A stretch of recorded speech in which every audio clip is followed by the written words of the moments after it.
Gary, how do you feel about winning this award? Well, when I was notified, I initially was notified about 2 months ago. A patrolman in the 48th precinct asked me some information on my background. And since then, I hadn't heard anything about it. Saturday morning, I came upstairs, and I saw this letter on my dresser from the Office of the Attorney General, Washington, D.C. And as I opened the letter, I looked inside, and it was notification that I was one of the recipients of the Young Americans Medal for service in 1962. I was very happy and proud, and after reading the letter, I ran in, and I showed the letter to my mother and father, who also had a similar reaction. And Mrs. Calnek, what is your reaction?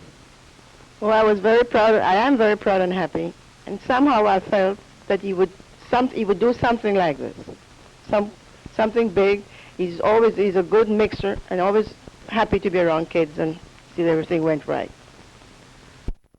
Do you think your group actually did manage to cut down the crime rate in this area? Well, I think we actually did. I don't think we went in where you have any neighborhood gangs and we converted anyone who was a member of a gang to more or less a decent juvenile. I think what we did work on were the border cases, whereas teenagers just coming out of junior high school, going into high school, that might come under the influence of an existing gang, and they saw that they had a community-minded teenage group that was working for the betterment of their community, and they in turn participated and decided that they would work with us to make their community a better place to live in rather than a worse place.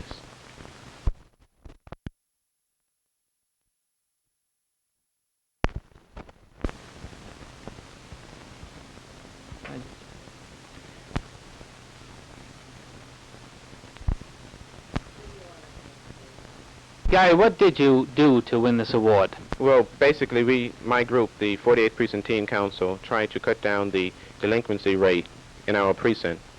And this group was formed in October '61. It was a small group, and we were trying to project an image of a decent juvenile rather than a juvenile delinquent.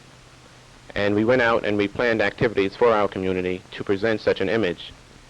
And initially, when we had one of our first activities, and we accomplished this, a lot of the teenagers in our neighborhood took pride in us and decided that they were going to also work with us to try to help us accomplish our feat.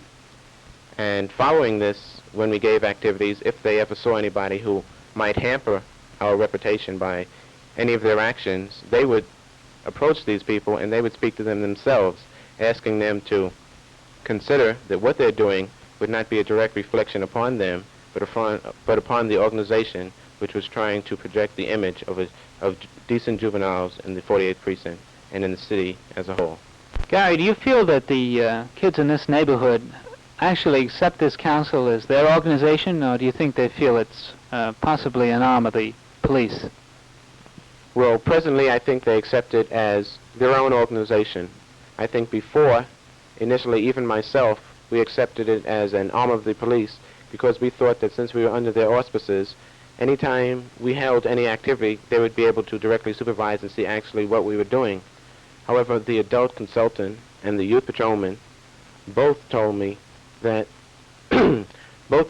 actually this wasn't the type of organization it was going to be, and that when we went on and we started planning the activities, I found that they were keeping their word and that we were allowed to plan our activities and work as much as possible on our own, and only clearing any of our activities through the youth patrolman and the adult consultant.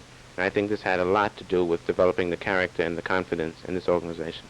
And the council has attracted a lot of support in this area. Right. Yes, the council has attracted quite a bit of support from the adults as well as from the teenagers, because now they think that this is the type of group that can do something creative, and we have a very hardcore of young teenagers, people coming out of junior high school, 13, 14, 15, and 16, early high school, that think that this is the type of organization they would like to belong to because it can actually accomplish something and it's not purely a discussion group of one sort or another.